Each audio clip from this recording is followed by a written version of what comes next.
todos. Quería decirles que es un honor extra para mí ser el primero que toma la palabra en este evento que coincide con la apertura del ciclo académico oficialmente de la UADE para este 2018. Así que también a todos los que están iniciando las clases este año y que son la mayoría de los presentes, que sea un año productivo, exitoso y de mucho aprendizaje. Esta mañana vamos a hablar precisamente de educación, de empleo, de capacitación. Vamos a hablar también de salud y del cuerpo humano y del cerebro. En el contexto de esta serie de iniciativas que hemos encarado en conjunto la revista Noticias, que conduzco desde el año 2011, en conjunto con la UADE y en conjunto con también la Fundación Embajada Abierta. Iniciamos en noviembre del año pasado con una disertación de la ex canciller Susana Malcorra, que nos ilustró sobre los trasfondos y los vericuetos de la importancia de este acontecimiento extraordinario que va a tener sede en Buenos Aires, en la Argentina, en noviembre de este año. Y en conjunto con UADE y con Embajada Abierta, nos propusimos meternos en la conversación en serio para aportar desde distintos puntos de vista y desde distintas áreas elementos, reflexiones, propuestas, porque de eso se trata el G20, los 20 países que se van a reunir, cuyos presidentes se van a reunir en la Argentina, y que la Argentina va a ser sede y la Argentina va a tener una visibilidad especial, y tal vez no haya por mucho tiempo un acontecimiento que reúna tanta atención a la vez en la Argentina como este.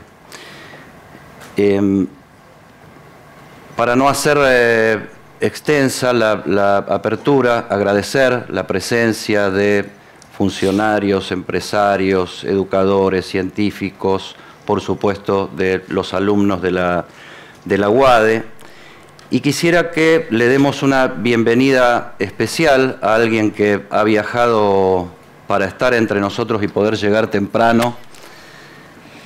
Nuestra invitada especial de esta noche, que como anfitriones les pediría un aplauso. Ella es Rebeca Greenspan. Gracias.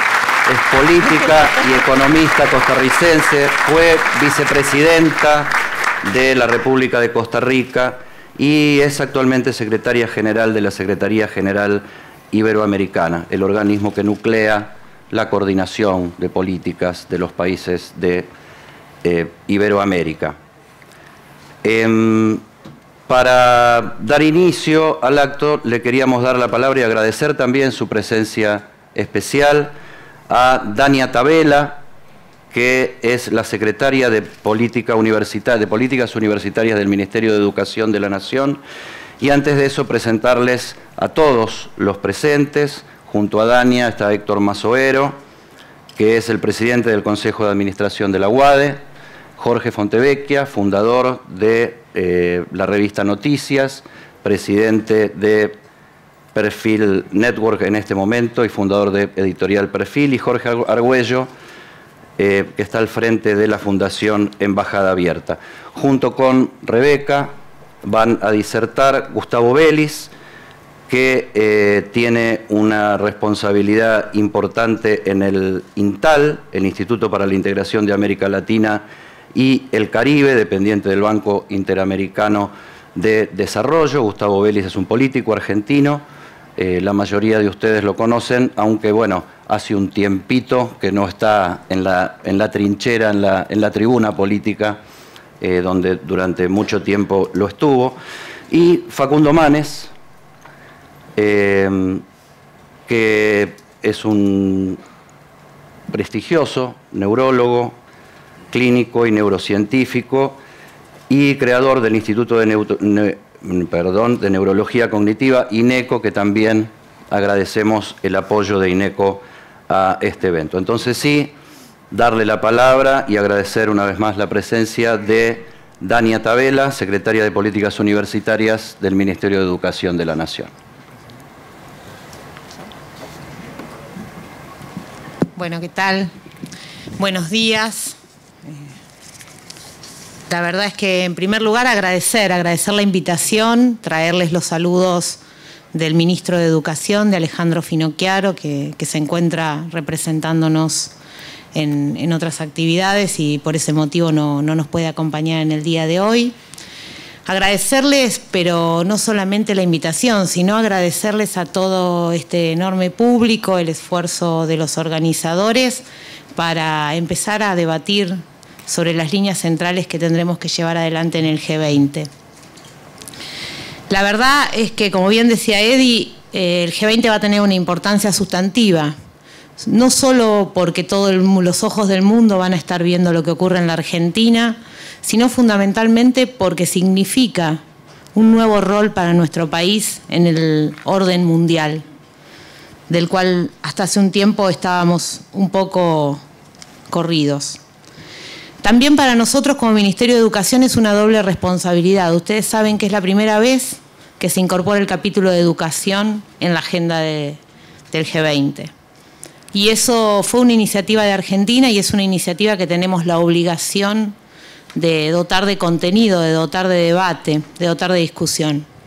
A nosotros, además, la educación hoy nos resulta un eje central en términos del desarrollo que estamos buscando, en términos de las mejoras para nuestras personas, para nuestra gente, para nuestros habitantes.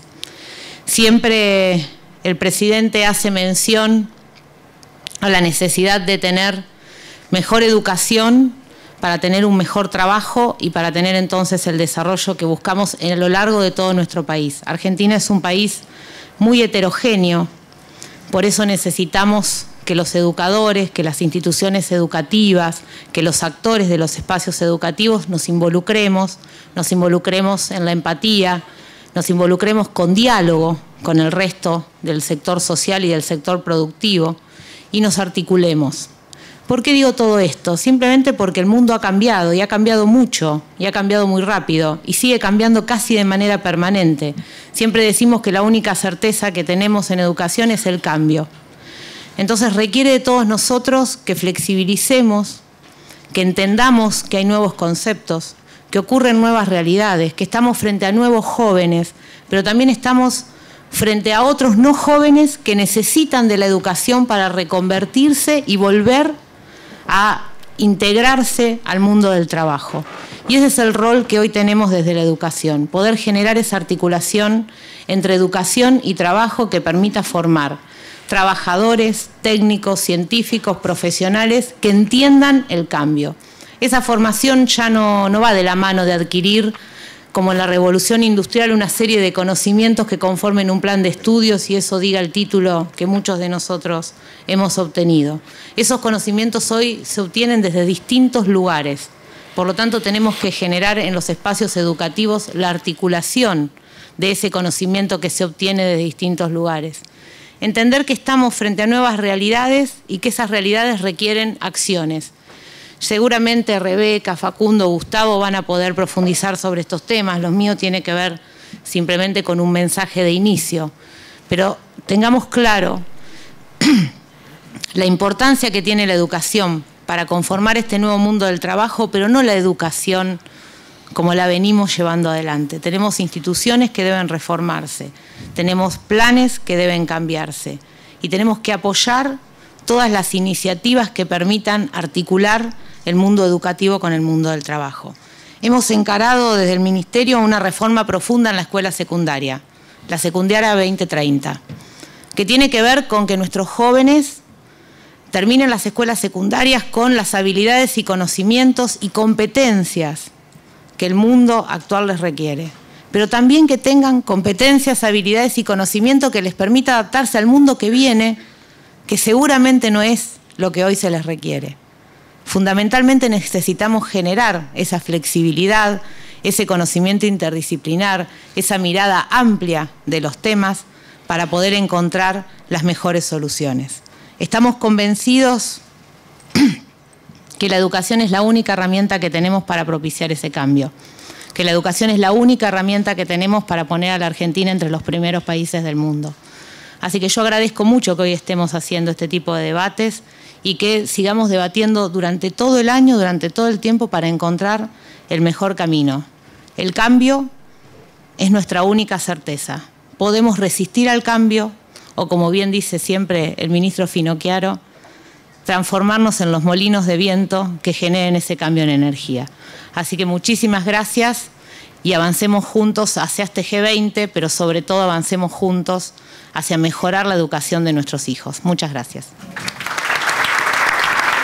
Gracias, Dania. Esa es la idea y el compromiso también desde los medios de comunicación de estar presentes y activos en el tratamiento de estos temas y su difusión de la manera más amena y más sencilla para que la mayor cantidad de gente pueda estar atenta y participando de estos debates.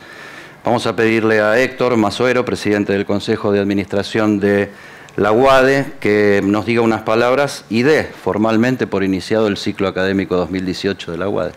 Bueno, muchas gracias, Edi. Buenos días a todos, buenos días a los 400 personas que están acá, a las 300 que tenemos en los otros auditorios y 110, 120 personas que tenemos en nuestra sede en la costa atlántica de Pinamar. Es un orgullo para UADE dar comienzo al ciclo lectivo 2018 con este evento en el que vamos a reflexionar sobre la educación en la era digital.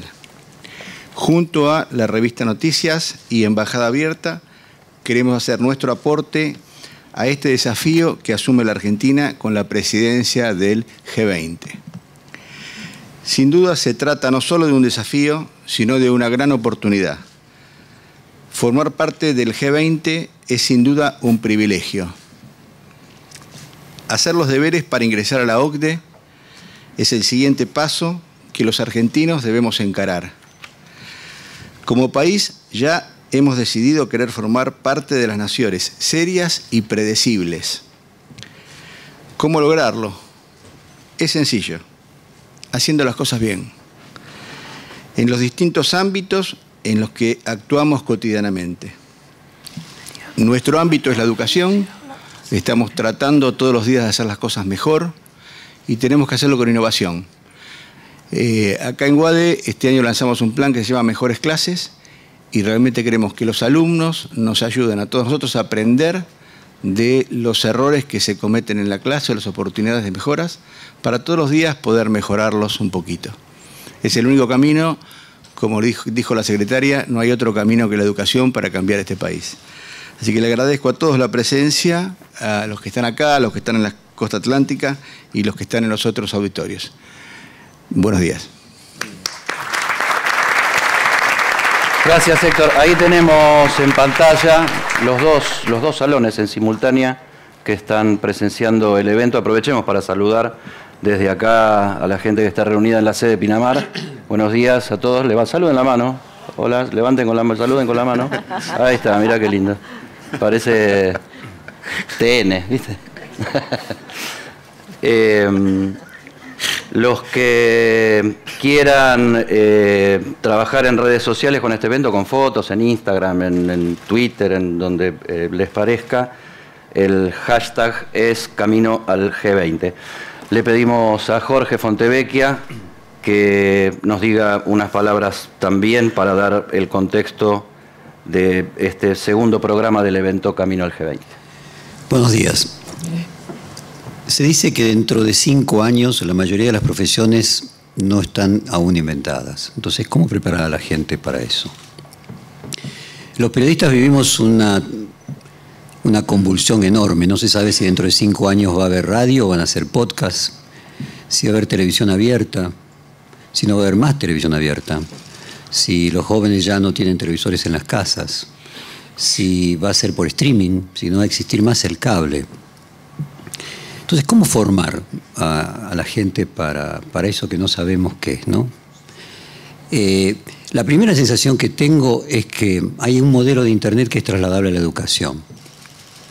Yo me formé en la galaxia Gutenberg y me sorprende mucho cuando escucho hablar a la gente del área de Internet de lo que llaman el modelo beta permanente. El modelo beta permanente es, no hay un modelo terminado, porque no hay tiempo de hacer un modelo terminado, porque a los 6 meses lo que uno hizo ya es viejo.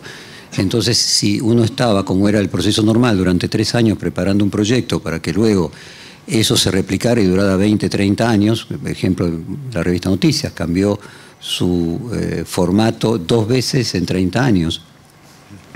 Ese modelo de pensamiento está en contra de la velocidad con que hoy nos manejamos en el mundo. Entonces llevan a la práctica que en Internet todo es modelo beta, o sea, todo está cambiándose, todo se está mejorando, todo es imperfecto. Y al mismo tiempo todo está en un progreso continuo. Hay un estudio de Columbia University muy interesante que es casualmente titulado El modelo de permanente beta, cómo la informática afecta todas las organizaciones. Y la idea es que así como en Internet la vida es beta, esto se traslada a las organizaciones, se traslada a la política. O sea, yo por un momento pienso que Macri lleva adelante una política de permanentemente beta. Está todo corrigiéndose, todo es prueba y error. Y que la tecnología cambia nuestra estructura mental, que del modelo económico organizacional se va al modelo cultural. Es decir, que en líneas generales todos nos vamos acostumbrando a un modelo beta permanente. Otra de los pensamientos que tenía mientras venía para acá relacionado con el tema de educación tiene que ver con lo que yo diría el superedipo.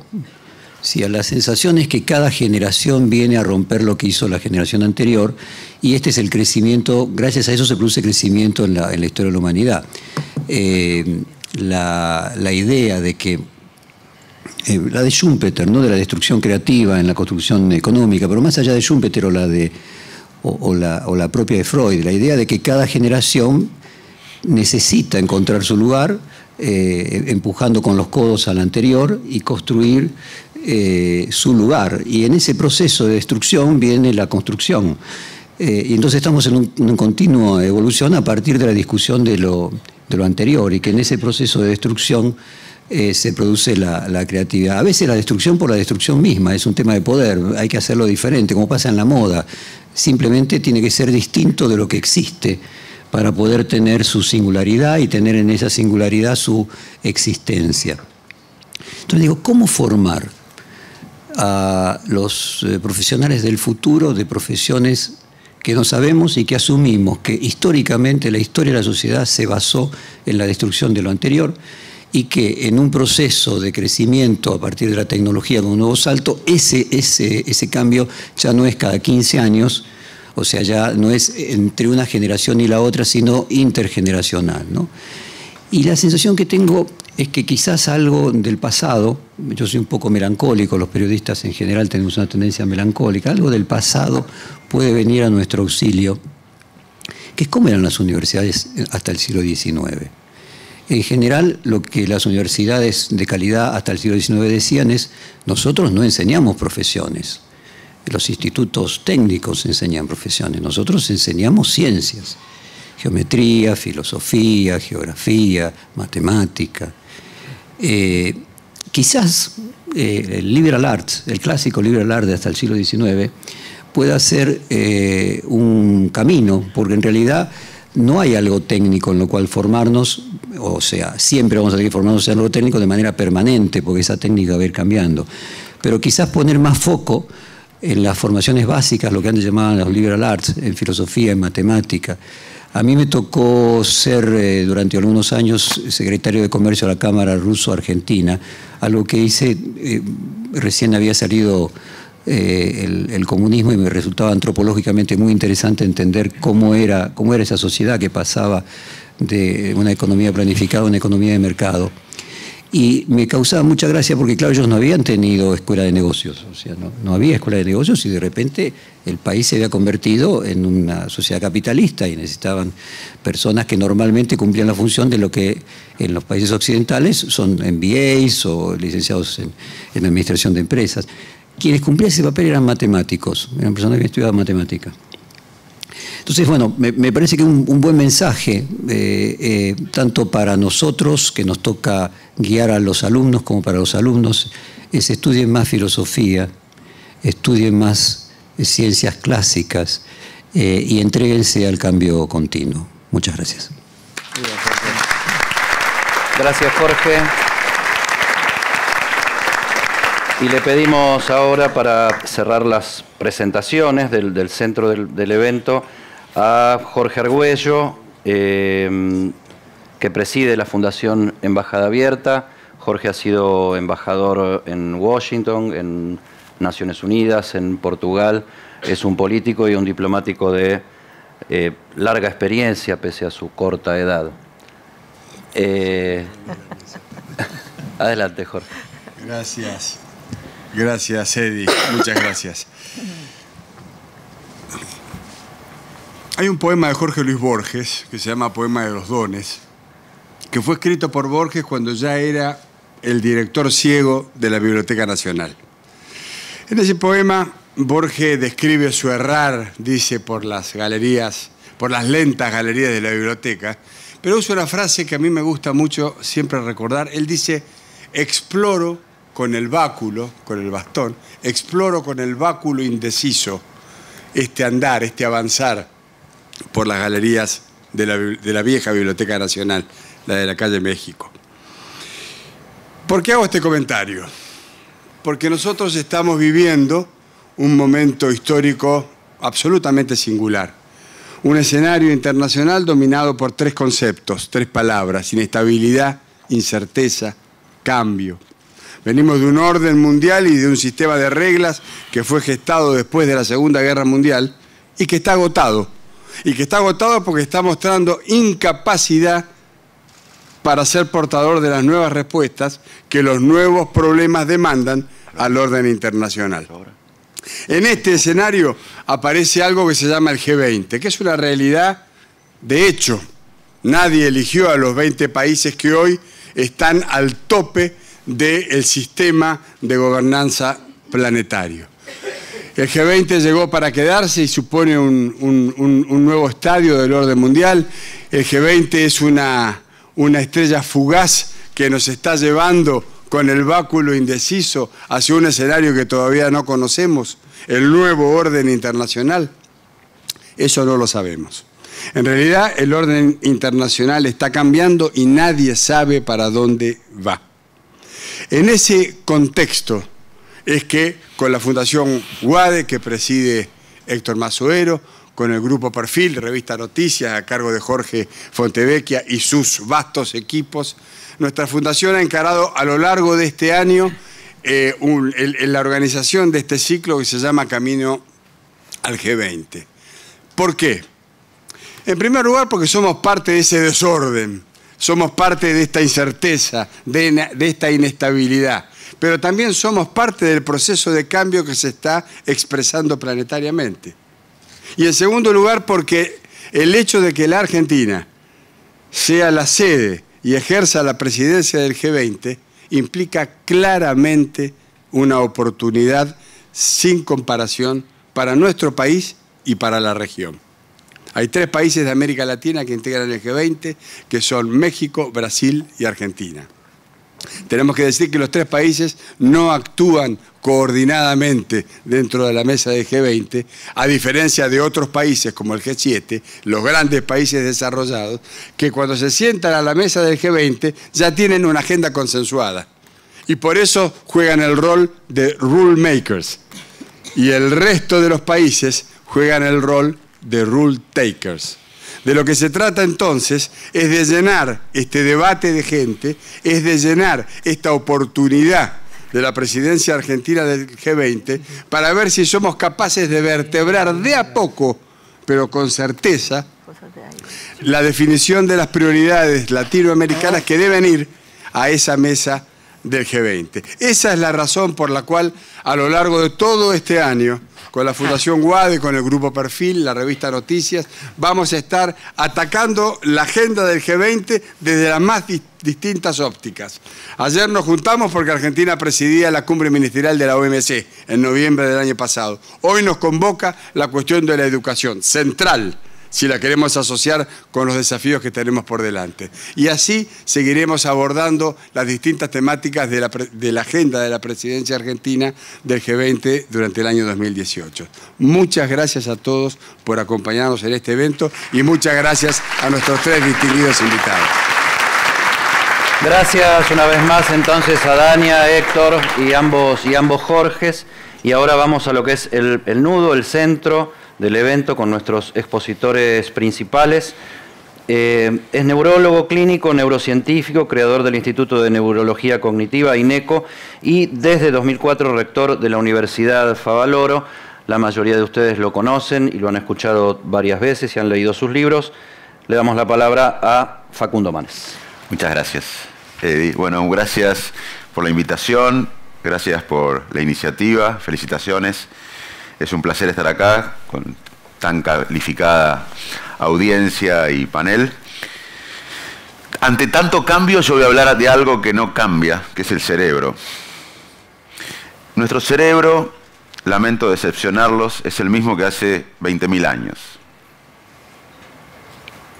O sea que un antepasado nuestro hace 20.000 años tenía la misma estructura cerebral que nosotros. ¿Y qué hicimos los seres humanos en miles de años de evolución? Básicamente sobrevivir en un ambiente ambiguo, competitivo, peligroso, demandante, buscando agua, líquidos, alimentación y sexo. Hoy seguimos haciendo lo mismo, después de 20.000 años, 30.000 años, sobreviviendo, huyendo, detectando el peligro, buscando el placer, en un ambiente competitivo, demandante, ambiguo, peligroso, pero además de buscar bebida, comida y sexo, buscamos prestigio social, buscamos estatus, buscamos más cosas, lo cual nos estresa más, y además hay una demanda de información tremenda. Pero el cerebro que procesa esto no cambió, es el mismo. Entonces, me permito, si bien estamos todos de acuerdo que en el futuro la robotización va a reemplazar algo más el trabajo humano, que ya la información no es tan importante, les quiero aclarar algo personal. Para mí la educación no es un cliché. La educación fue la única arma que yo tuve, y como muchos de ustedes tuvieron.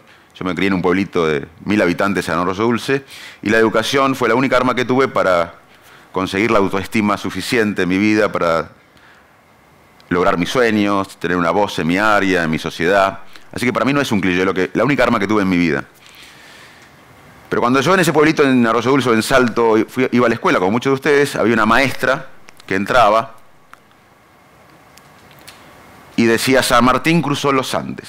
Y como yo era curioso, tenía los ojos como huevo frito, porque ella tenía información que yo no tenía. Y eso me generaba respeto, admiración.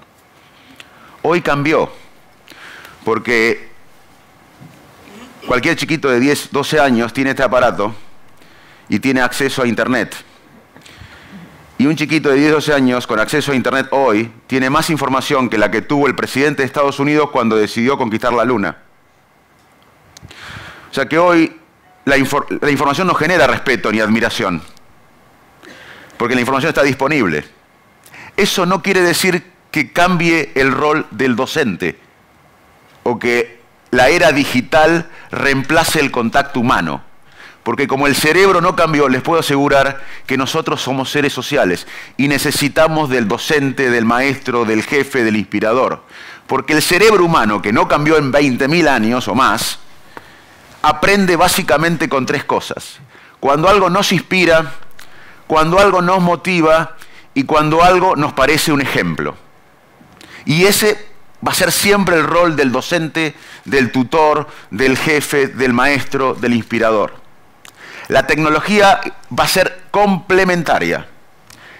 hay que reinventar al docente, porque el docente ya no tiene que transmitir la información, porque la información está disponible y por suerte cada vez está más disponible, pero nunca se va a reemplazar al docente, porque el docente va a tener que unir los egos del equipo para que se genere a partir de la información y el conocimiento disponible más conocimiento, para que el equipo trabaje en equipo, para que se genere nuevo conocimiento, para enseñar a comunicar el conocimiento. Pero tenemos que tener claro que lo digital, la tecnología, no va a reemplazar al ser humano. No quiere decir que tengamos que reinventar al docente, porque ya no tiene que transmitir la información, pero tiene un rol clave. Por eso hay que poner al docente como motor fundamental en la educación.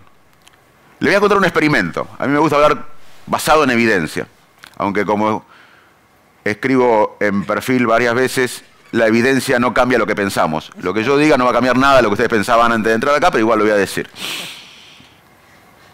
Los prejuicios y los esquemas mentales que teníamos no se cambian, a no ser que hubo un esfuerzo. Por ejemplo, anoche estuvimos con varios de acá en una comida donde se habló de economía. Y no se habló del principal motor económico de un país, que es la educación.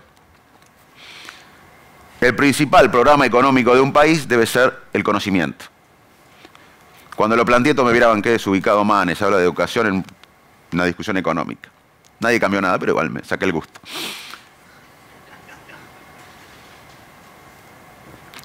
Les voy a contar un experimento. Patricia Kuhl, una investigadora muy buena de Washington, en Estados Unidos, hizo un experimento. Acá está el embajador chino, entiendo. Tiene relación con China el experimento. Agarró a chicos, imagínense que ustedes son chicos. ¿Cuánto tiempo tengo en total? ¿20 minutos? Bueno, o sea que y cuarto, 10 y cuarto termino.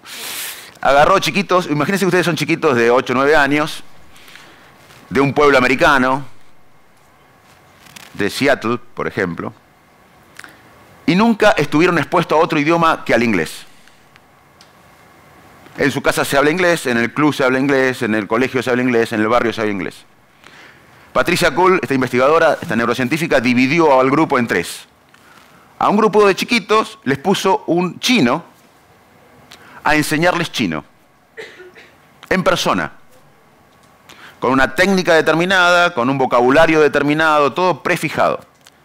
Al segundo grupo, el mismo chino, la misma técnica, pero por videoconferencia, como están en Pinamar o en otras sedes de la UADE. Y al tercer grupo de chiquitos les puso auriculares y el mismo chino les enseñaba chino por auriculares. Cuando terminó el experimento, los chiquitos que tuvieron contacto personal con el chino podían diferenciar palabras en chino como chiquitos chinos de su edad. Los otros 2 grupos que tuvieron la misma dosis de chino, pero sin la modalidad personal, no habían aprendido nada. Este es un ejemplo de cómo un ser humano motiva, un ser humano inspira, un ser humano es un ejemplo y eso hace al cerebro, que no cambió mucho ni va a cambiar mucho, aprender.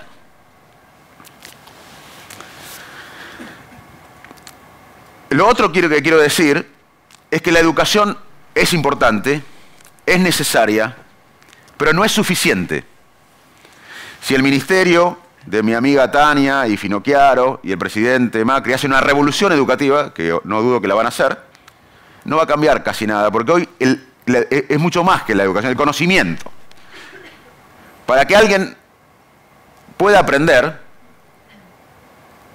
y ya que estamos, las nuevas habilidades del futuro van a ser la flexibilidad cognitiva, estar adaptándose al cambio permanentemente, el pensamiento crítico, coincido con Jorge, que hay que volver a estudiar matemática, ciencias, filosofía, a tener un pensamiento crítico, a ser crítico en el futuro, porque todavía no sabemos qué enseñar, entonces coincido plenamente que vamos a tener que enseñar a los chicos y debemos enseñar un pensamiento crítico, a tener flexibilidad cognitiva, a tener sensibilidad humana, a tener empatía, a mejorar la creatividad. Ahora voy a hablar de la ciencia de la creatividad. Pero la educación no es suficiente hoy para el desarrollo y la economía de un país. El conocimiento es un umbrella, un paraguas más grande, que implica nutrir a los chicos. Hoy en nuestro país, repito, porque parece, aunque la revolución educativa se produzca, la mitad de los chicos de 10 años, casi 4, no, tienen algún tipo de malnutrición. O sea, no solo desnutrición, sino déficit de vitamina, anemia. De 10 chicos de 10 años, 4 tienen algún tipo de malnutrición. Esos chicos, por más que se cambie la educación, no van a jugar el partido de la educación. La mitad de los chicos en Argentina de adolescentes viven en la pobreza. La pobreza hay que entenderla como una depleción de recursos cognitivos. Si cualquiera de nosotros, imaginemos un experimento rápido de 2 minutos, cualquiera de nosotros viviendo hoy en la pobreza. Imagínense ustedes viviendo en la pobreza. La mayoría de nosotros ahora vamos al colectivo y pagamos el colectivo, o vamos al taxi y pagamos el taxi. No pensamos. Nosotros tenemos recursos cognitivos limitados. No pensamos en el taxi, si tengo ganas de tomar una bebida, la tomo. Y uso los recursos cognitivos para pensar en un experimento, en mi caso, o planificar el futuro de INECO, o dónde voy a ir de vacaciones el año que viene. Porque los recursos cognitivos míos, que son limitados, como los de todos, los uso para el mediano y largo plazo. Porque lo habitual de comer esta noche en mi casa, está todo resuelto. Si viviéramos nosotros en la pobreza, los recursos cognitivos nuestros, en la escasez, no se dedican al futuro ni al mediano plazo, se dedican a ver qué comemos, a hacer el esfuerzo para pagar el colectivo, para pagar el taxi porque no tenemos plata, y no podemos salir de esa trampa mental, que no se reemplaza con crecimiento económico. Cuando acá dicen, subió la pobreza a 1 millón de personas, al otro año bajó la pobreza a 1 millón de personas, son los mismos pobres con 100 pesos menos y 100 pesos más. La pobreza es mucho más que una variable económica. Y la mitad de los chicos en Argentina viven en la pobreza. A su vez, los chicos que entran a la escuela, gran parte no terminan a tiempo. Más del 60% no terminan a tiempo. Y los que terminan no comprenden un texto complejo. En la Argentina, yo podría decir, casi sin equivocarme, que una gran parte de los chicos no comprenden un texto complejo. Y no saben hacer un cálculo de matemática complejo. Pensamiento crítico. Está hablando de lo que entran a la escuela, no de lo que no juegan el partido. Ya, los que no juegan el partido ya lo sacamos. Y además después la educación, aunque terminen, requiere ciencia, conocimiento, investigación, valor agregado. Y en la Argentina todavía se discute la ciencia básica. Hay una sensación de que los científicos básicos somos gente que estudiamos cosas raras. Y no hay ciencia aplicada si no hay ciencia básica. Tenemos que tener un país basado en la ciencia. Los países que se desarrollaron invirtieron en ciencia y tecnología y a partir de ahí se desarrollaron. No fueron desarrollados y crecieron económicamente y luego como hobby invirtieron en ciencia y en conocimiento. Fueron desarrollados y crecieron económicamente porque antes invirtieron en ciencia y conocimientos. Esto es muy importante porque acá todavía estamos discutiendo el huevo o la gallina. Corea hace décadas, Corea del Sur, invertía 0.4 del PBI en ciencia y tecnología. Y tenía un ingreso per cápita, digamos, 1, igual que otros países. Por ejemplo, Costa Rica, por ejemplo, hace décadas. Por ejemplo, Ghana. Corea hoy invierte 4% del PBI en ciencia y tecnología. Y el ingreso per cápita subió 10 veces más o 15 veces más que países que no invirtieron tanto en ciencia y tecnología. Así que la educación no es suficiente, porque aunque cambiemos el sistema educativo, muchos no juegan el partido por la malnutrición o por la pobreza, que consume los recursos cognitivos, y que no es un problema de los pobres, cualquiera que esté bajo escasez. Si la educación además después no sigue invirtiendo en ciencia y en tecnología, no vamos a entrar en el paradigma del conocimiento como en la región, estoy hablando, y vamos a quedar atrás. Y esto no se discute, no está en la agenda pública. Y esto no va a pasar por un gobierno, va a pasar porque la sociedad demande esto. Como en la Argentina demandó democracia en el 83, necesitamos que la sociedad demande esto. Nosotros tenemos democracia en este país no por un gobierno ni por un líder. Hubo gobiernos importantes y líderes importantes para la democracia, pero hubo una sociedad que estuvo convencida de vivir en democracia. Si nosotros no tenemos una sociedad que presione para vivir con el paradigma del conocimiento, esto no se va a lograr. Vamos a ser cambios en cada uno de este sistema, pero no del sistema global. Para terminar, les quiero decir qué sabemos desde la ciencia sobre un aspecto básico de la educación y de la vida del conocimiento, la creatividad. La ciencia tiene datos de cómo surgen o hay más posibilidad de que surjan los momentos creativos. Primero, preparación. Yo no puedo resolver, ayer me contaba Jorge que está, Fontevecchia, que está toda la editorial pensando en perfil audiovisual, lo cual lo felicito. Pero yo no podría ayudar, por más que tenga un IQ bajo o alto o tenga conocimiento en otra área, porque no tengo preparación en su área. Ni él puede ayudar, Jorge, con lo inteligente que es, no puede ayudar esta tarde a Manes en su consultorio, porque no tiene la preparación como neurólogo. O sea, primero, para que aparezca el momento creativo necesitamos preparación, y eso requiere años en una disciplina o en varias. Aunque tengamos preparación, quizás no sale la idea creativa, que es clave para el conocimiento, para la educación, para los trabajos del futuro, la creatividad. Además de la preparación, tenemos otro proceso llamado incubación. La incubación es un proceso donde nos ponemos obsesivos con un dilema. Por ejemplo, además de la preparación que tiene Jorge para desarrollar perfil audiovisual, va a tener que irse a dormir pensando en un dilema, va a tener que levantarse en la mañana, ir al gimnasio, pensando en ese dilema que le cuesta resolver. Con la preparación solo no surge la creatividad. Tiene que haber una incubación, ponerse obsesivo en un dilema. Eso no quiere decir ser obsesivo compulsivo. Esto quiere decir ponerse obsesivo con una idea, porque las ideas obsesivas refrescan las ideas. Luego vamos a tener que descansar, porque el cerebro cuando no hace nada, trabaja mucho. Cuando no hacemos nada, el cerebro, cuando estamos dormidos, entre dormidos, caminando, meditando, aburriéndonos. ¿Se acuerdan cuando nos aburríamos? Hay que volver a aburrirse, porque cuando no hacemos nada, el cerebro trabaja una red que se llama Default Network, que procesa información. Esto es muy importante porque los chicos no se aburren ahora, tanto el día conectados. Cuando yo venía de mi pueblito a Buenos Aires tardamos 6 horas, hace 20, 30 años, 40. Ahora, pero yo me aburría, 5 horas pensando qué iba a hacer cuando sea grande, viéndolo a mi papá. Ahora mis hijos están con el iPad en ese viaje que dura 2 horas y cuando se le acaba la batería del iPad pasan al teléfono, pero no se aburren. Terrible error que cometemos los padres y nosotros no nos aburrimos. Hay que volver a tener introspección y aburrirse para poder imaginar, pensar, crear. Y además de tener preparación, incubación y relajación, hay que estar un poco loco para crear.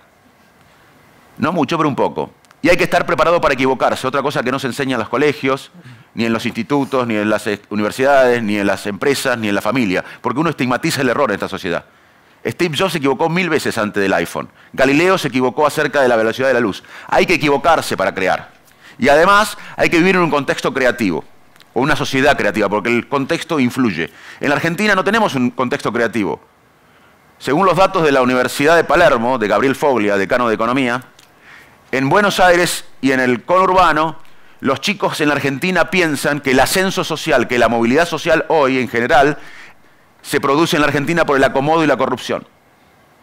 Si no hay un contexto creativo, yo cuando era chico pensé que cuando iba a estudiar iba a ser médico, iba a tener movilidad social, que la tuve, que iba a poder cumplir mi sueño. Hoy un chico no piensa así, entonces también no solo hay que ir a la escuela a cambiar la educación, el contexto es importante. Un país que no tiene modelo, que no tiene ejemplos, no puede cambiar la educación en la escuela.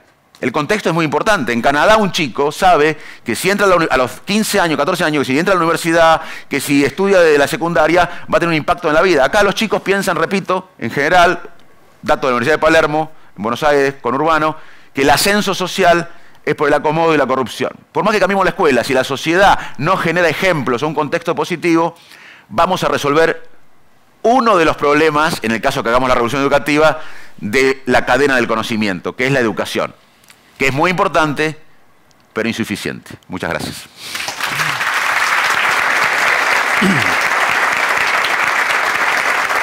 Hay que aburrirse, dice Facundo, pero imposible aburrirse cuando Facundo nos habla de estas cosas. El Instituto para la Integración de América Latina y el Caribe, INTAL, dependiente del Banco Interamericano de Desarrollo, tiene como objeto difundir el conocimiento sobre las ventajas de los procesos de integración, la dinámica comercial de la región y el impacto de las nuevas tecnologías en las estrategias comerciales futuras. Desde 2014, Gustavo Vélez es el director del INTAL, es político, es abogado, es periodista. Le damos las gracias por integrar este panel y adelante, Gustavo. Muy bien. Muy bien, muchísimas gracias. Traí una presentación. Vamos a ver si la podemos poner en el... A ver. Ahí estamos. Excelente, bueno. Entonces les quería agradecer antes que nada, de una manera muy especial, a la UADE, a Editorial Perfil, a la Fundación Embajada Abierta, la presencia también de Dania y de nuestros panelistas, Facundo, Rebeca. Es un gran gusto poder compartir con ustedes algunas de las conclusiones y de las investigaciones que estamos desarrollando en el Banco Interamericano de Desarrollo sobre estos temas de la educación y las nuevas tecnologías y cómo afecta a los procesos de cambio tecnológico. Por eso les quería transmitir y les quería mencionar algunos de estos elementos, comenzando por de lo que tiene que ver una suerte de metáfora que nosotros hemos establecido. Cuando en los mapas de la antigüedad teníamos que ver los territorios antiguos, cuando los antiguos mapas tenían que reflejar algún tipo de territorio desconocido en la antigüedad, dibujaban un dragón o un león, o un monstruo, o algo que era mitad humano y mitad animal. Hoy tenemos nuevos dragones en el mundo, en nuestro mundo mental, en nuestra imaginación, en nuestra vida cotidiana. Son estos elementos tecnológicos: la inteligencia artificial, la realidad virtual, la Internet de las cosas, las innovaciones, incluso los sueños de singularidad, junto a la biotecnología, elementos múltiples de cambio tecnológico. ¿Por qué digo que son los nuevos dragones, los nuevos leones de aquellos territorios inexplorados? Porque nos generan a todos nosotros en América Latina una cantidad muy importante de sensaciones diversas. Y esa generación de sensaciones diversas tiene que ver con la coexistencia en nuestro continente de tres eras. Somos todos ciudadanos de tres tiempos distintos hoy en América Latina. Somos ciudadanos del siglo XIX, porque América Latina tiene una pobreza que involucra a más del 30% de su población. Es la región del mundo más violenta y la más inequitativa. Somos también ciudadanos del siglo XX porque tenemos procesos de industrialización en marcha, clásicos, tradicionales, muy importantes. Y somos ciudadanos del siglo XXI porque en América Latina están, de un modo muy importante, 6 unicornios, empresas de tecnología de punta, innovación, una gran cantidad de desarrollos tecnológicos también esenciales para combatir en el mundo de hoy. Pero esto genera además en esa coexistencia de tres eras, tres sensaciones muy encontradas. La primera es un gran enojo. Para hablar de educación, de cambio tecnológico, de lo que supone la realidad hoy de América Latina de cara a la automatización, tenemos que advertir que tenemos hoy en nuestro continente uno de los niveles más bajos de apoyo al sistema democrático y uno de los niveles más altos de la última década de indiferencia frente a democracia y sistemas autoritarios. Tenemos además una gran demanda de equidad. Estos son datos de una encuesta, hemos hecho más de 60.000 encuestas en América Latina, tomando 18 países diferentes a lo largo de 3 años, encuestas personales, domiciliarias. Fíjense lo que muestra este cuadro. prácticamente 8 de cada 10 latinoamericanos consideran que sus gobiernos gobiernan para un conjunto de ricos privilegiados. A lo largo de muchos años, no es esto un problema actual, a lo largo de muchos años. Es decir, hay un gap de equidad muy importante en América Latina sin el cual no podemos dejar de analizar la cuestión educativa. Y somos el continente con la confianza interpersonal más baja del planeta. Solamente el 14%. En Europa la confianza interpersonal, con todos los problemas que existen, es del 40%. Esto genera además temor, pánico. Hay un panic attack en América Latina con respecto al impacto de las nuevas tecnologías sobre el mundo del trabajo. 4 de cada 5 latinoamericanos piensan que la ciencia y la tecnología le va a quitar el empleo. Lo mismo podríamos decir en el tema de las tecnologías exponenciales como la inteligencia artificial. Lo ven como una gran amenaza. Y esto se traslada, entre otras cosas, a la desconfianza que tenemos todos frente a los impactos tecnológicos disruptivos. 77% de los latinoamericanos no viajarían en un auto conducido autónomo. Solo 10% comería carne artificial. Solamente un 22% estaría dispuesto a someterse a una cirugía en la cual participen robots, Da Vinci, máquinas inteligentes. Este panic attack tiene además este elemento muy importante de amenaza que no es solo de América Latina. El mundo tiene este panic attack. Comparamos Latinobarómetro con Eurobarómetro. Lo comparamos con encuestas de Estados Unidos de hace unos poquitos meses atrás. Orilla el 70% del temor a perder el empleo en manos de las máquinas.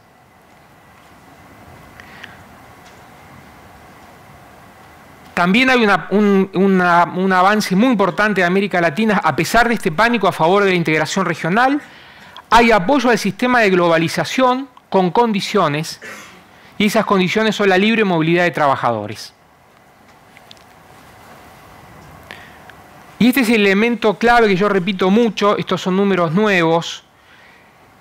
Casi, no toda, la mitad de los latinoamericanos tiene un smartphone. De esas personas que tienen un smartphone, hay un 31%, un tercio de esas personas que no les alcanza la plata para vivir. Y un 16% pasa hambre. Un 16% de los latinoamericanos que tienen un smartphone pasa hambre. Esto nos está hablando de un elemento muy importante para América Latina. Tenemos pobreza analógica y riqueza digital. Hay una contradicción muy profunda entre el avance de la tecnología en materia de datos, de lo digital, de lo que supone la revolución exponencial, y la pobreza que mencionaba Facundo en temas básicos de nuestra vida cotidiana. Y tener o no un smartphone cambia la cosmovisión de los latinoamericanos con respecto a una cantidad muy importante de temas. Con respecto a la innovación, a los cambios exponenciales, al uso del comercio electrónico, etcétera, etcétera. No es lo mismo tener un smartphone en esa cosmovisión que no tenerlo. Este es el mensaje central que me gustaría transmitirles. América Latina necesita un contrato social, tecnológico. Así como la época de la revolución industrial, en los años 30, los 40, fue capaz el mundo de generar un New Deal, necesitamos pensar un New Deal digital. Necesitamos construir un contrato social tecnológico. Un contrato social tecnológico que tiene 3 elementos muy importantes. El primero de ellos es entender cómo funciona la geopolítica de los robots, la geopolítica de la automatización en este momento. El segundo es la tecnogobernanza y el tercero es la cognificación. ¿Cuál es el problema central para este panic attack? Que carecemos de un velocímetro para la automatización. No sabemos, no podemos, no tenemos elementos suficientes para medir con qué velocidad se está produciendo este cambio. Lo suponemos exponencial, lo tememos disruptivo, pero nos faltan datos científicamente organizados para poder medir mejor este fenómeno. Y es una enorme contradicción. Algunas de estas cosas las buscamos salvar, superar a partir de esta investigación que hicimos, algunos de ustedes lo conocen, que fue de alguna manera el origen de lo que generó luego la opción de Argentina por el cambio tecnológico y el empleo como uno de los elementos claves que se va a discutir en el G20. Cuando empezamos a hacer este trabajo, todavía no había elegido Argentina el tema central. A raíz de este trabajo y de mucha gente que participó, Argentina optó por el tema cambio tecnológico y educación como uno de los motivos centrales del G20. La mitad de la biblioteca dice que la robotización va a destruir empleo de una manera inexorable. La otra mitad dice que va a generar empleo con un efecto multiplicador también muy esperanzador. La academia, la evidencia científica está dividida en estos temas. Nosotros lo analizamos en detenimiento en nuestro trabajo. ¿Por qué hay una división tan grande? Porque hay diferentes metodologías para medir el fenómeno. Oxford, la Universidad de Oxford entiende que aproximadamente la mitad de todos los empleos van a ser superados por máquinas en la próxima década. ¿Cuál es el problema de este análisis? Que establece los empleos en su totalidad sin distinguir las actividades que cada empleo desempeña. El mejor ejemplo es un médico. Facundo podrá ser en el futuro asistido por máquinas de última generación para hacer un diagnóstico en resonancia magnética, en escaneo cerebral, mucho más eficaz a través de la inteligencia artificial, pero eso no significa que la actividad de Facundo como médico va a desaparecer. Al contrario, se va a enriquecer con ese tipo de actividad, con ese tipo de asistencia tecnológica. Si medimos las ocupaciones no en su totalidad, sino por las actividades que desarrollan, el riesgo de automatización disminuye mucho y es mucho más menor significativamente. Estudiamos algunos otros elementos que nos llaman la atención. Los países que tienen más densidad robótica del mundo son los que tienen más empleo robusto. Seguimos muy de cerca el caso de la industria automotriz, que es muy importante para América Latina. Los grandes jugadores automotrices del mundo aumentaron en los últimos 5 años de un modo muy importante su dotación de robots, pero también aumentaron mucho el empleo con las autopartistas de los países periféricos. Es decir, que el aumento de la densidad robótica no significó una disminución del comercio ni una disminución del empleo industrial en esos países. Déjenme en este ejemplo automotriz que creo que es muy importante y rápidamente se los detallo. La industria automotriz involucra a 3 millones de personas en toda América Latina. México, Brasil, Argentina son grandes jugadores de esa industria de cara también al G20. Un auto hoy no es un medio simplemente de acero, plásticos, gomas, vidrios, parabrisas. Un auto es mitad todos esos elementos duros, materiales, y mitad datos. Es el ejemplo más típico de la hibridez, de la servificación de las manufacturas, de esta especie de cosa absurda que tiene que ver antes con la métrica de la cual medimos la economía, que medimos las cosas materiales por un lado y el conocimiento por el otro. Y medimos mal el conocimiento. En una economía del conocimiento no hay un índice, un indicador estadístico para registrar el conocimiento en todo el mundo. Y cuando analizamos el tema de la industria automotriz, vemos que los cambios que se van a producir y que ya se están produciendo impactan de una manera fenomenal en el comercio, en el empleo, en la energía, en diferentes elementos que me gustaría transmitirles rápidamente. Esta es la clásica autopartista de la industria automotriz hasta hoy o hasta ayer. Elementos físicos, materiales, gomas, asientos, puertas. Esto no va a desaparecer, pero esto convive con la data. Convive con los millones de datos que en cada segundo un auto es capaz de proveer y que puede generar, entre otras cosas, alianzas impensadas y modos de producción muy diferentes. La revista Time, este último año, cuando tuvo que identificar las 25 invenciones más importantes del mundo, identificó esta rueda de Michelin, fabricada con impresoras 3D, lo que supone la ruptura de las cadenas clásicas de valor tal cual la conocimos. Porque con una impresora 3D no existe más un puerto, un aeropuerto, una autopista, una aduana, ni siquiera una certificación de estándares laborales para fabricar un bien de un punto al otro del planeta. La fabricación aditiva es una revolución extraordinaria en lo que entendemos como el funcionamiento de la economía. Esta rueda está fabricada con una impresora 3D, esta rueda no tiene aire, esta rueda es otro elemento que no consiste en el caucho y es no contaminante, y esta rueda transmite información inteligente al conductor que la pueda adaptar en función del camino a transitar. Esta rueda no está presente en el mercado, lo estará dentro de 8 años.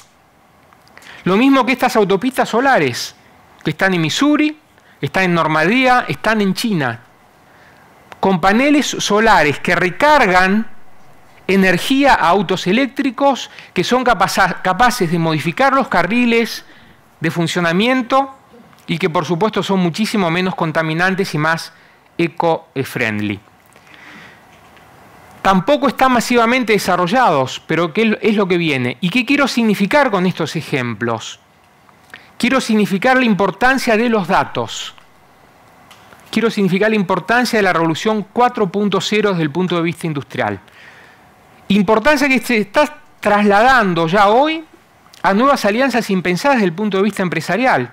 Ford con Google, Tesla con Toyota y en América Latina Uber con Embraer.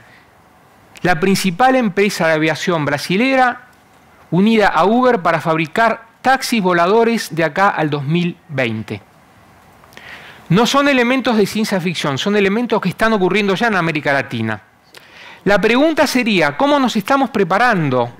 ¿Con qué tipo de habilidades? ¿Con qué tipo de reconversión? ¿Con qué tipo de visión incluso desde la perspectiva regulatoria? Porque un auto autónomo puede, por ejemplo, evitar menos accidentes, puede mejorar la huella de carbono, puede mejorar la dimensión ecológica y abrir nuevas oportunidades productivas. Pero les pongo un simple ejemplo para compartir. Hoy, las principales causas de accidentes viales en el mundo no son más el alcohol.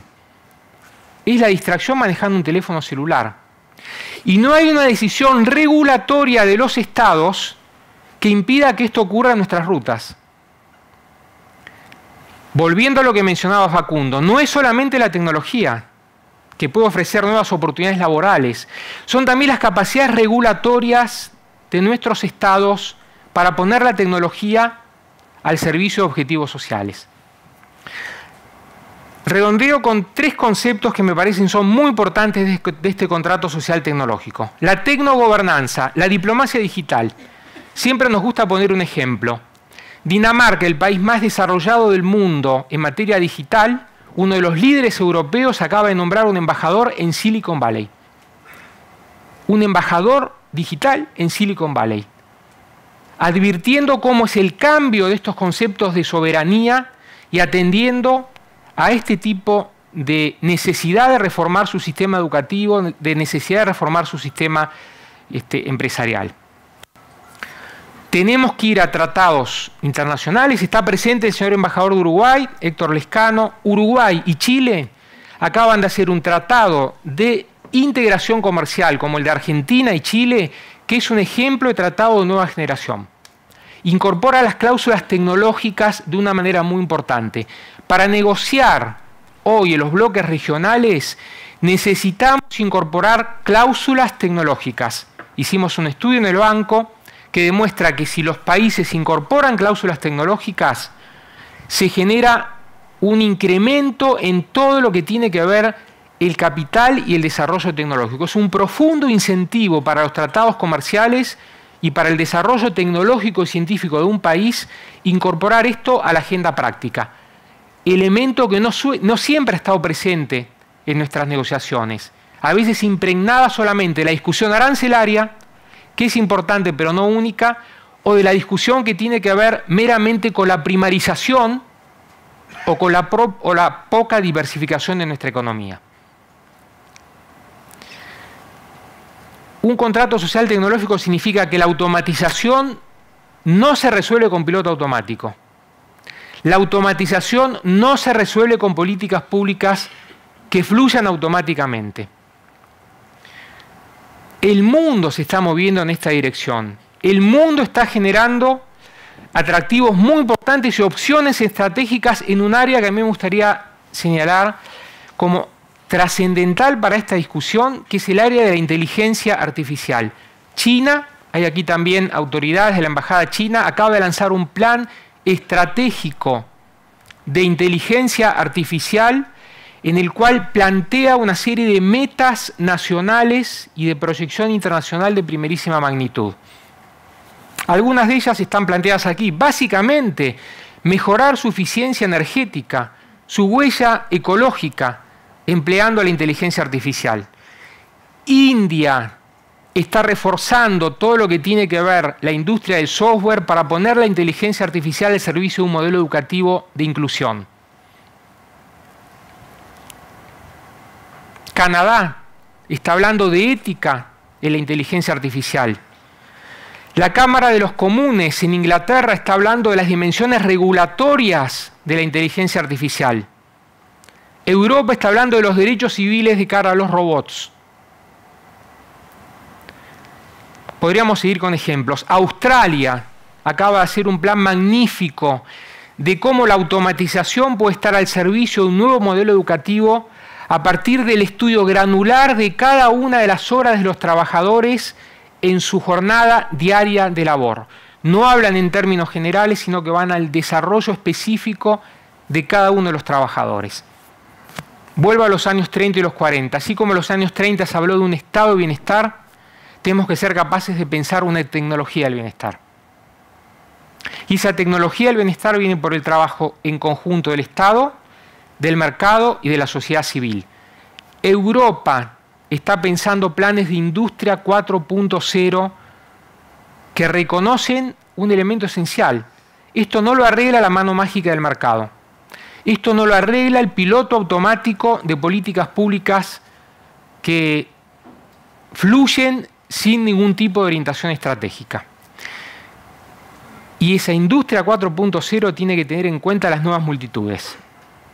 Las nuevas multitudes que se expresan en plataformas digitales de última generación, las más conocidas, Airbnb, Uber, pero no son solo las únicas. Y estas nuevas multitudes lo que están generando son fenómenos regulatorios de primerísima magnitud. Hay 1,5 millones de trabajadores de Uber en el mundo que están discutiendo si tienen o no derechos sociales, si tienen o no derechos a tener una jubilación. Hay reguladores en todo el mundo que están discutiendo la necesidad de que los sistemas de Airbnb también estén regulados, sabiamente regulados, no regulados de un modo asfixiante. Y el último tema lo dejé siguiendo la anterior presentación para decir que es una condición necesaria pero insuficiente. La cognificación, la revolución educativa. Leía viniendo de Washington anteayer un libro que me gustó muchísimo que dice: cuando hay un problema serio en el mundo y no sabemos cómo resolverlo, lo que decimos es un problema de la educación. Es un problema educativo. Lo tenemos que resolver en las escuelas. Naturalmente nadie está discutiendo la importancia central de la educación, pero con educación solo no alcanza. Tiene que haber una decisión estratégica en el sector productivo de cómo se distribuyen los dividendos digitales y tiene que haber además una decisión, como muy bien se señaló antes, en el conjunto de toda la sociedad. Lo importante de la revolución digital en marcha y de la inteligencia artificial es que no deja títere con cabeza. No estamos hablando de robots de mamelucos azules, industriales, los clásicos, los que hacen tareas rutinarias en una fábrica. Estamos hablando de robots con saco y corbata, de cuello blanco, que desarrollan tareas cognitivas, que desarrollan tareas analíticas en los seguros, en la banca, en las oficinas, en el periodismo, etcétera, etcétera. En el fútbol, los grandes equipos del fútbol mundial están usando hoy inteligencia artificial para planear sus partidos. La pregunta entonces sería: ¿qué podemos hacer nosotros que no pueden hacer los robots? ¿En qué podemos educar a nuestros hijos de modo tal que puedan competir eficazmente con los robots? Y acá hay un elemento muy importante que se está dando incluso en Silicon Valley. Los grandes CEOs de las empresas de Silicon Valley, los grandes capitostes de Silicon Valley, se están haciendo lo que dice Jorge. No están mandando a sus hijos a aprender coding. No están mandando a sus hijos a aprender matemáticas, ingeniería, que también es importante. Los están mandando a liberal arts, los están mandando a estudiar filosofía, ética, historia, sociología, ciencias políticas. Los están mandando a estudiar elementos que les permitan con creatividad y flexibilidad pensar este mundo que viene. ¿Significa esto que tenemos que dejar de lado la enseñanza en matemática e ingeniería? Por cierto que no, pero no de un modo unívoco, no de un modo excluyente, sino pensando también en elementos creativos sobre los cuales va a ser muy importante tener esas habilidades cognitivas. La educación formal cuenta muchísimo. La educación formal cuenta muchísimo. En este estudio que aplicamos de Oxford a Uruguay y Argentina, los números son demoledores. El riesgo de automatización y de perder el trabajo en manos de los robots se duplica si no se tiene una educación de calidad formal. La educación formal cuenta. Otro tipo de educación, muy probablemente. Redondeo entonces, Eddie. Ciencias duras, todas, pero también ciencias blandas. También ciencias que tengan que ver con elementos cognitivos, creativos, de plasticidad. Y prestar atención a este tema tecnológico, porque hoy tenemos un sobreconsumo tecnológico, una sobreconectividad tecnológica, una hiperconectividad tecnológica. Tenemos distracción tecnológica, lo cual impacta sobre la productividad de los trabajos, no solo en nuestra vida cotidiana. Y tenemos un problema de adicción tecnológica. Hiperconsumo, distracción y adicción son elementos también a considerar. ¿Por qué? Porque ocurre esto. En los niveles más altos sociales, el empleo de la tecnología para el trabajo es mucho más alto que los niveles más bajos de la pirámide. En otras palabras, los niveles más bajos de la pirámide tienen mucho acceso a la tecnología, pero no la emplean para trabajar, no la emplean para incrementar su productividad. Temas de esperanza. El sector de las energías renovables, el sector que tiene que ver con el medio ambiente, está generando más empleos, 3 veces más empleos en el mundo que de las industrias tradicionales. Hicimos un estudio con la magnífica encíclica Laudato Si que habla de este tema y los números también son sumamente importantes. Ejemplos para la esperanza. Los invito a pensar algunos de ellos. Bioingenieros en fábricas inteligentes. Abogados para las disputas de derechos digitales que se vienen en el mundo de una manera fabulosa. Entrenadores de cobotización. Vamos a tener que trabajar en conjunto con los robots por el resto de nuestras vidas. ¿Cómo lo vamos a hacer? Brokers de fintech, enfermeros y doctores especializados en nuevas tecnologías, traductores de ciberdata ciudadana para múltiples elementos de los servicios públicos, antropólogos, filósofos, ciberética, un gran tema a nivel internacional, masterchefs capaces de generar creatividad con industrias y con impresoras 3D. Auditores de la economía colaborativa, la calidad de la economía colaborativa, cómo se audita, cómo se garantizan los derechos de los consumidores. Entrenadores de realidad aumentada, la están aplicando muchos equipos de fútbol. Diseñadores de moda y materiales inteligentes, ¿tiene que decir algo sobre esto nuestra industria textil? Internet de las cosas vinculadas a la ropa, nanotecnología, mentores en inteligencia artificial para escuela y para alumnos. Hay una cantidad importantísima de aplicaciones de inteligencia artificial para mejorar la tarea docente y para mejorar el trayecto educativo de los alumnos. Brasil está aplicando un programa fabuloso en ese sentido. En fin. Jurados masivos, la aplicación de la inteligencia artificial en el área de la justicia. Se está aplicando algunas experiencias en el caso de Argentina ya en este momento. Mi mensaje final, y para terminar, no traje aquí la foto de Stephen Hawking porque falleció ayer. Stephen Hawking dijo algo que es extraordinariamente importante. Dijo, la inteligencia artificial y todos estos temas tecnológicos, si no son adecuadamente regulados, pueden poner en riesgo el género humano tal cual lo conocemos. Stephen Hawking era miembro de la Academia Vaticana de Ciencias Sociales, uno de los miembros fundadores, en su versión de Juan Pablo II, participó en muchos encuentros de la Academia, y en ese marco es muy interesante la frontera de esa discusión. Uno de los últimos encuentros de la Academia de Ciencias Sociales del Vaticano se preguntó algo casi escalofriante. ¿Pueden las máquinas tener conciencia? ¿Pueden las máquinas tener conciencia? Esa frontera de la discusión es la que tenemos que ser capaces de advertir hoy a través de un nuevo contrato social tecnológico. Hay miedo, sí. Hay temor, sí. Pero mi mensaje quisiera también transmitirles esperanza. Si se desarrolla una convergencia de voluntades, lo que no puede ocurrir es esto que decía Isaac Asimov. Isaac Asimov decía, si el conocimiento puede crear problemas, no es a través de la ignorancia que lo vamos a resolver, ese tipo de problemas. Es a través de la creatividad. El problema no son los elementos masivos de Big Data, no son los grandes datos. El problema son los pequeños valores. El problema no son las máquinas que piensan. El problema son las personas que no sueñan. Muchas gracias. Gracias Gustavo.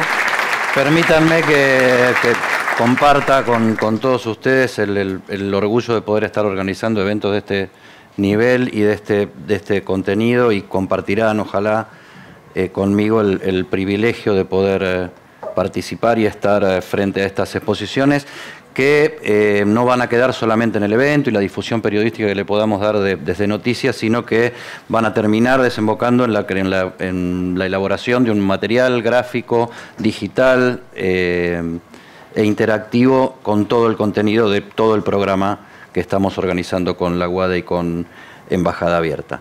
Bueno, y para dar el cierre, en esta noche de invitados especiales, nuestra invitada especialísima, Rebeca Grispan, es política y economista, es costarricense, fue viceministra de Hacienda, ministra de Vivienda y vicepresidenta de Costa Rica entre 1994 y 1998.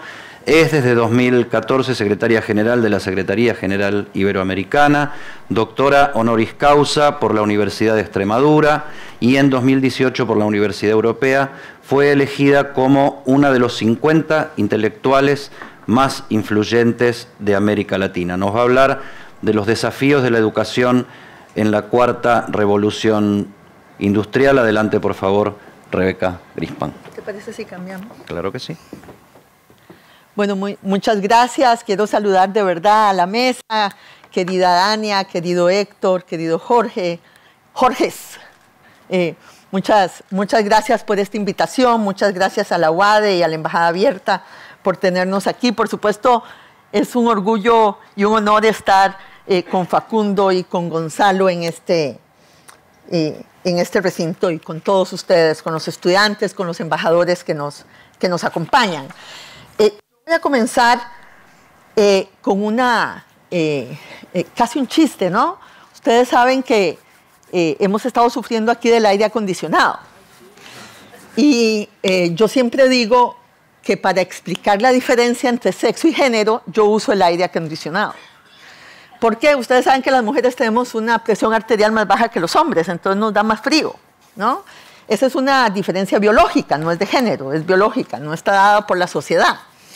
Pero claro, en todos los eventos a los que yo voy, los hombres están con su chaqueta, todos felices, y las mujeres estamos envueltas en chales, cobijas, ¿no? En las conferencias. Y entonces, ¿cuál es el problema de género? ¿Quién controla el aire acondicionado? ¿No? Porque lo normal sería que a veces nosotras estemos bien y a veces ustedes tengan calor, ¿no? Bueno, sin embargo, entiendo que regularon ahí un poquito porque los últimos 10 minutos estuvieron mejor. Y quiero iniciar, habiendo dicho esto, quiero iniciar con esta viñeta del año 1910. Esto fue elaborado por un artista francés, Villemart, como parte de una serie de imágenes que trataban de imaginar cómo iba a ser el mundo en el año 2000, ¿no? Y como ustedes ven, hay un profesor que introduce unos libros en una trituradora y lo que ellos imaginaban es que el conocimiento se iba a transmitir a través de esa forma electromagnética. Ustedes ven que están conectados los estudiantes a unos neurotransmisores como si estuvieran recibiendo la información. de lo que vemos ahí, hay dos cosas que me llaman la atención. Bueno, de alguna manera es cierto que hemos dejado de usar el papel, ¿verdad? Podemos oír los podcasts, podemos oír los libros, usamos mucho más el iPad y el iPhone, y de alguna manera el papel sí desapareció, pero no exactamente hemos transmitido el conocimiento a través de esta manera. Y digo esto porque la verdad es que imaginar el futuro es tan difícil, ¿no? Cuando terminaba el siglo XIX y entrábamos al siglo XX, una de las cosas que más preocupaban a los médicos en ese momento era si la velocidad del tren, ¿no?, nos iba a cambiar el cerebro. Porque ahora, en la revolución entonces pensaban que tal vez esa iba a ser uno de los principales problemas del siglo XX. Nadie imaginó el nazismo cuando se pensaba cuáles iban a ser los principales problemas del siglo XX. Y yo creo que nos pasa a nosotros también un poco eso, ¿no? No sabemos exactamente cuáles son realmente los principales problemas que vamos a tener en el siglo XXI. Pero hay otra cosa más que me llama de esa viñeta, que me llama la atención de esa viñeta, y es que no hay mujeres. ¿Ah? La gran revolución educativa, que también fue la entrada de las mujeres masivamente a la educación y al mercado laboral, tampoco fue prevista cuando pensaban cómo iba a ser el año 2000. Y una de las grandes revoluciones que hemos tenido en la sociedad ha sido precisamente esa. Y lo digo precisamente porque y lo ha dicho Facundo y lo ha dicho Gonzalo, precisamente nos daremos cuenta que al final todos vamos a ver la interacción, el diálogo entre la educación y la tecnología de una manera que tiene que estar mediada por la realidad social. Los cambios más profundos, los que tienen más impacto, nacen de la interacción de esos factores. Cuando hablamos del futuro de la educación en la era digital, no debemos enfocarnos únicamente en lo que es posible a partir de la tecnología, como bien se ha dicho, no en lo que es posible a partir de una sociedad que usa la tecnología para avanzar. No son las computadoras las que transforman la realidad, son las personas, son los creadores, como bien se ha dicho, es el talento, son las habilidades. Así que quiero como punto de partida pensar en el panorama social de América Latina. Y yo sé que en esto hablamos de América Latina, todos hemos hecho una abstracción, ¿no? Porque América Latina también es muy diversa, los países somos muy diversos, las realidades no son iguales, pero permítanme hacer eso solo para ejemplificar cuánto ha cambiado la estructura social de nuestras sociedades. América Latina tiene hoy una estructura social fundamentalmente distinta a la que tenía en 1990, cuando teníamos un 44% de la población por debajo de la pobreza. Y hoy en día, como ustedes ven, hemos reducido la pobreza más o menos a la mitad. Un 24% de la población está por debajo de la línea de pobreza. Sigue siendo altísimo para nuestro nivel de ingreso per cápita, pero hemos hecho un esfuerzo enorme durante todos estos años en una reducción dramática de las personas que viven por debajo de la línea de pobreza. Y ha aumentado de manera significativa lo que podemos llamar de alguna manera las clases medias de la región latinoamericana. Una tercera parte de nuestra población se podría llamar clase media. No todos los que salieron de la pobreza son clase media, obviamente. Por eso, como ustedes ven, hay una línea roja ahí que llamamos los sectores vulnerables. Es gente que salió, que tiene un poquito más de la línea de pobreza, esos 100 pesos para arriba o para abajo, Facundo. La gente salió de la pobreza, pero sigue teniendo características muy similares a los de la gente por debajo de la línea de pobreza. La mayoría de ellos no tiene seguridad social, muchos de ellos están insertos en el sector informal y no en el sector formal de la economía, etcétera, etcétera, ¿no? Pero esta estructura social es totalmente distinta. Aquí tiene que haber algo para... ¿no? ¿Ah? Sí, pero supongo que uno puede... No. Bueno, no importa, pero si ustedes ven lo que teníamos en el año 2000 y lo que tenemos en el año 2015, tenemos una estructura social totalmente distinta a la que teníamos entonces. Y esto es importante también porque la posibilidad de ser creativos, la posibilidad de encontrar soluciones también depende de que creamos que el mundo se puede cambiar. ¿verdad?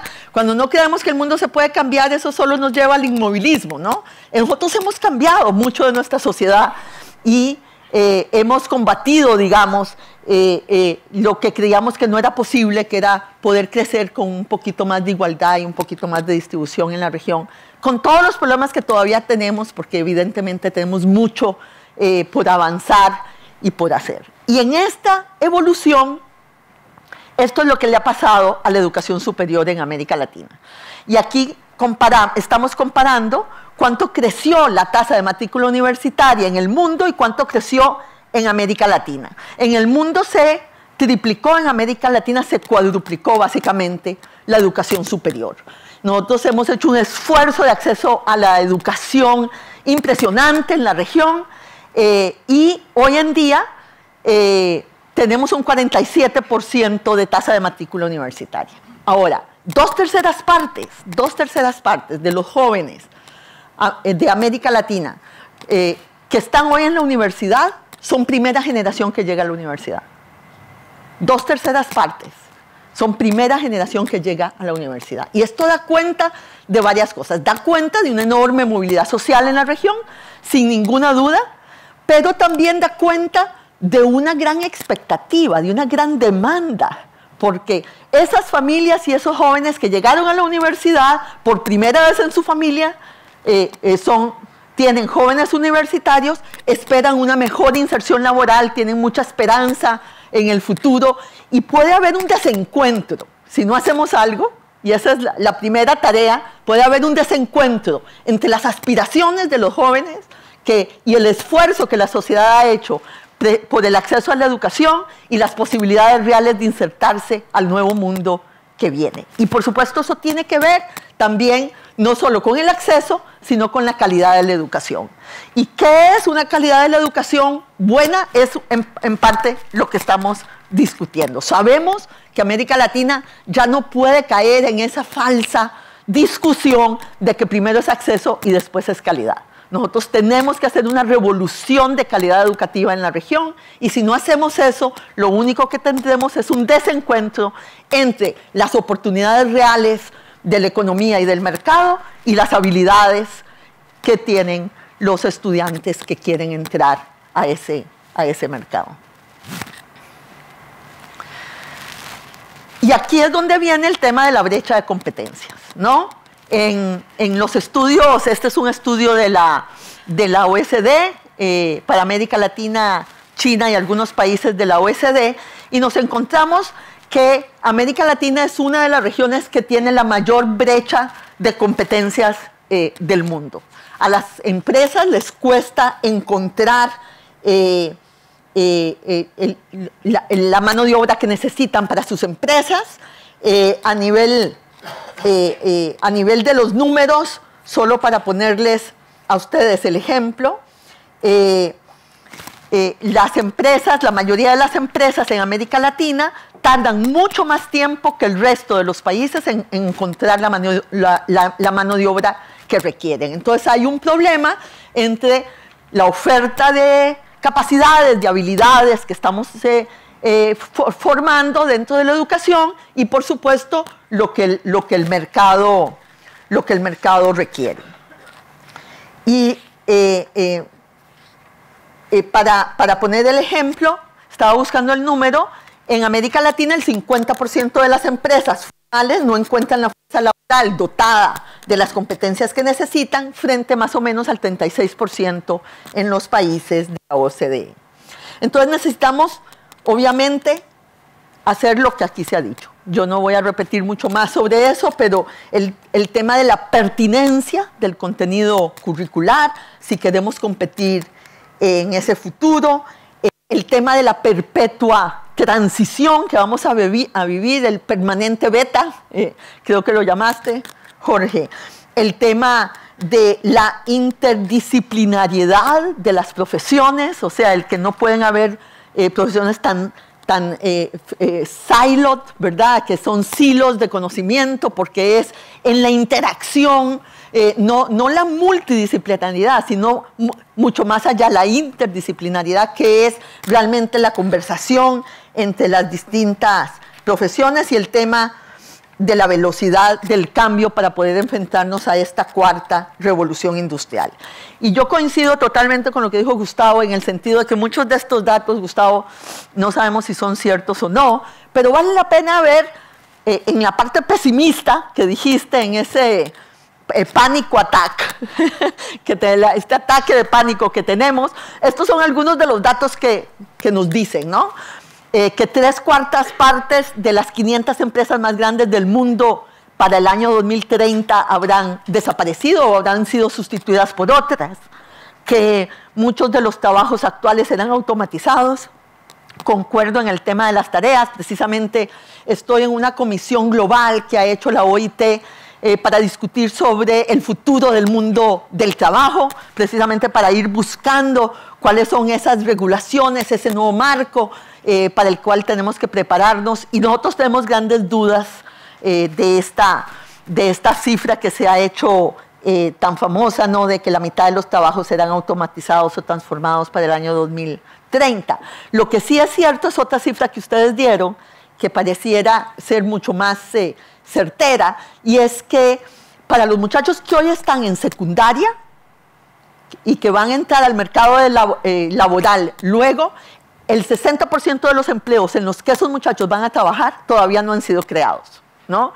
Y esa velocidad del cambio sí pareciera ser mucho más cercana. Lo que no sabemos es si es cierto eso de que va a haber un desempleo estructural mucho más elevado por la cuarta revolución industrial, que no. Muchos de nosotros creemos que así ha sido visto siempre un cambio tecnológico muy fuerte, como fue también en la revolución industrial, pero que las peores, el escenario más pesimista nunca en realidad se produjo, y esperamos que así, con lo que nosotros hagamos, no por la mano automática, como bien decía Gustavo, pero que lo que nosotros hagamos impida que así sea. Pero hay dos elementos del mercado laboral que a mí me parece que sí vale la pena mencionar mucho más fuertemente. Una es que puede ser que el 50% de las profesiones sean de autoempleo, o sea, no estén dentro de estructuras fuertes empresariales, ¿no?, sino que sean parte de una cadena de trabajo, pero donde la gente trabajará mucho más como freelance que en momentos anteriores. Y la otra, que me parece también importante para una cosa que voy a decir después, es que el 15% de la población mundial vivirá en un lugar distinto al que nació, en un país distinto al que nació, porque ya ese 15% es cierto si consideramos la migración interna, ¿verdad? Si consideramos la migración interna, hoy en día alrededor del 15% de la gente no vive en el lugar donde nació, pero mucha de esa migración todavía, como en China, sigue siendo interna. Sin embargo, para el año 2030 esperaremos que entre el 15 y el 20% de la gente del mundo viva en un lugar distinto al que nació. Y eso nos enfrenta a todos a una diversidad que va a ser parte del mundo en que todos vamos a vivir. Y tener las habilidades para vivir en ese mundo diverso se va a convertir en un elemento fundamental del mercado laboral. Inclusive es interesante un estudio que ha usado en estos días en algunas conferencias a las que he ido, Goldman Sachs, que hicieron este ejercicio en el que pusieron a dos equipos a competir para resolver unas mismas tareas, ¿no?, unos mismos objetivos. Un equipo estuvo formado por los mejores promedios de la clase. Ese fue el criterio, los mejores promedios de la clase. Y los pusieron a resolver la tarea. Y el otro equipo no fue construido de la misma manera, sino que se construyó de acuerdo a aptitudes diversas. Gente que era complementaria entre sí, pero no eran los mejores promedios de la clase. ¿Cuál fue el equipo que tuvo la mejor performance, la mejor actuación para resolver los temas que les habían puesto? El diverso, no el de los mejores promedios de la clase. El diverso, el que podía complementarse entre sí, en el que había colectivo para hacer la tarea, ¿no?, en el que había sociabilidad para hacer la tarea, donde todos en conjunto quisieron hacerla en lugar de cada uno de ellos ser la estrella del equipo, ¿no? Y también tenemos que pensar en esas habilidades cuando estamos pensando en nuestros muchachos para el mercado laboral.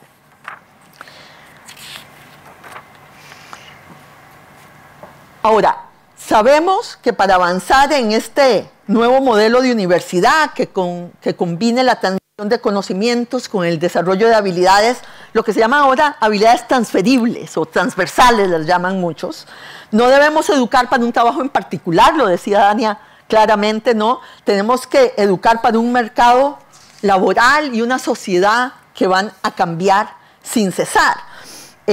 Sabemos que eso va a ser así, sabemos que esas habilidades van a depender también de la rapidez con las que las hagamos. Nosotros sabemos que vivimos en un mundo donde no van a ser los peces grandes los que se coman a los chiquitos, sino los peces rápidos los que le ganen a los otros. Ustedes conocen también ese refrán de dos amigos que iban a hacer deporte y que venían con su maletita para el deporte y se encuentran un tigre, ¿no? Y uno de ellos se comienza a poner las zapatillas para correr. Y el otro le dice, ¿para qué te pones las zapatillas para correr si no vas a correr más que el tigre? Y el amigo le dice, no, yo no quiero correr más que el tigre, yo quiero correr más que vos. Bueno, ese es el mundo en el que vivimos hoy en día, ¿no? Y América Latina en ese sentido, y yo creo que lo vimos bien claro también con los datos que nos han presentado, América Latina ha mejorado, pero se ha quedado atrás, ¿no? Nuestra mejora no va al ritmo de la mejora que se está dando en China o en Asia. Nosotros vamos mucho más lentamente, nosotros no aceleramos claramente los ecosistemas que tenemos para realmente poder competir en el mundo que viene, a pesar de que nos sintamos muy bien, de que estamos mejorando con respecto a nosotros mismos, en realidad la tarea es cuánto estamos mejorando vis-a-vis los demás. Asia ha cerrado la brecha de productividad y de innovación y de patentamiento y de creatividad con el resto de los países desarrollados. América Latina hoy tiene una brecha mayor que la que tenía cuando comenzamos este siglo y con respecto al siglo pasado. Ahora, quiero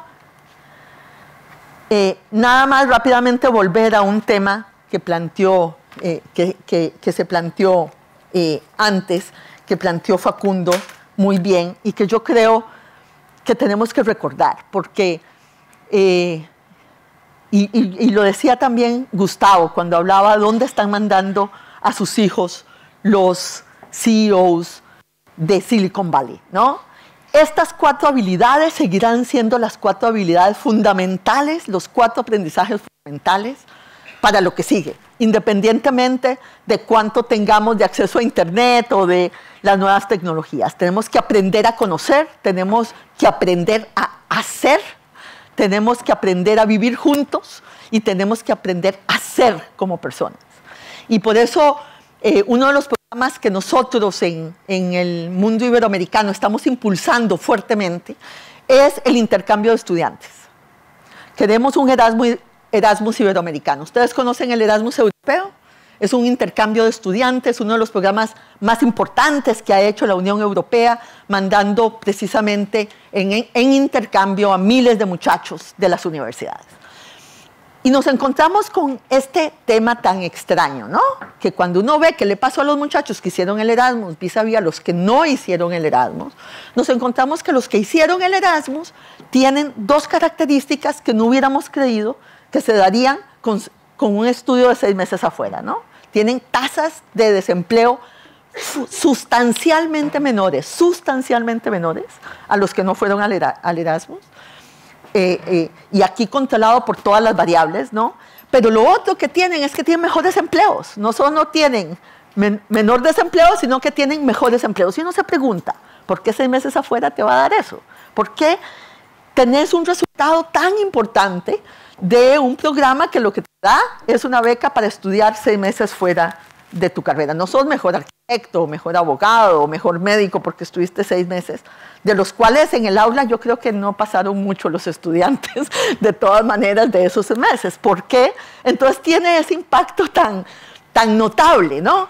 Y precisamente va a lo que, yo creo que a lo que decía Facundo, va a la agencia personal, a la capacidad de creatividad, al estar frente a un ambiente en el que tenés que resolver por ti mismo, distinto al que has estado viviendo hasta entonces. Te enfrenta al mundo de una manera distinta, pero también te enfrenta a los otros de una manera distinta.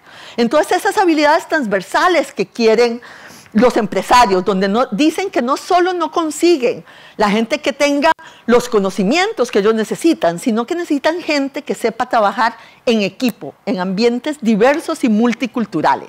Ese es el mundo del trabajo en el que vamos a tener que estar todos con ese 20%, 15% de gente que va a vivir en un lugar distinto al que nació. Y en América Latina, esas 2/3 partes de muchachos que están en la universidad, probablemente aquí en Argentina es distinto, la internacionalización es minúscula. Ustedes saben cuánto es la comparación de la capacidad de internacionalización, de poder tener una experiencia fuera del lugar donde uno nació en América Latina con respecto a Asia. En Asia, alrededor del 7% de la población universitaria estudia en un país distinto. 7%. ¿Cuánto es en América Latina? Menos del 1%. Menos del 1%. De esas 2/3 partes de muchachos que están en la universidad, más de la mitad no tiene pasaporte. Tienen un iPhone, ¿verdad? Tienen un smartphone, pero no tienen pasaporte. Nunca se han enfrentado precisamente a esa experiencia educativa. Y la experiencia educativa es más que el conocimiento, como bien lo decía Facundo antes. Entonces, tenemos además este otro tema para las universidades.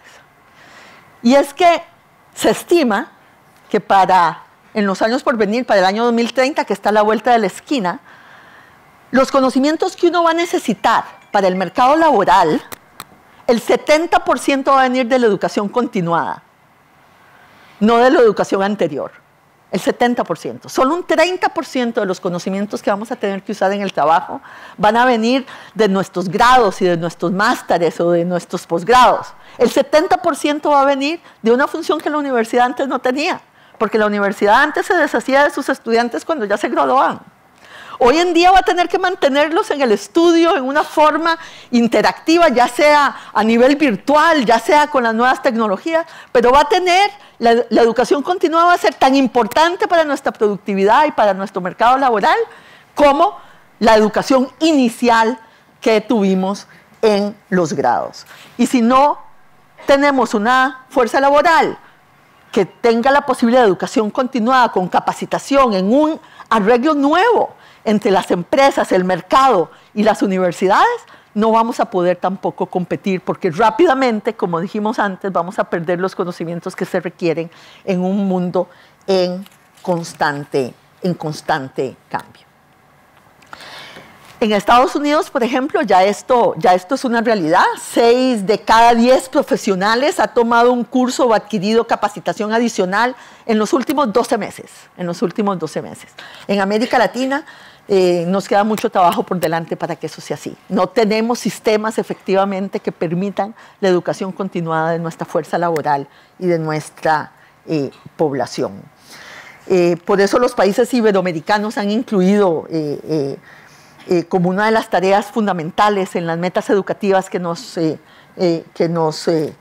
fijamos para el año 2021 el tema de la educación a lo largo de la vida como uno de los temas más importantes.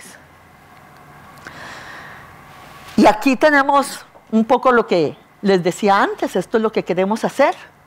Hemos comenzado a tratar de tener una plataforma para la movilidad estudiantil. La verdad es que Argentina tiene un muy buen récord de movilidad estudiantil.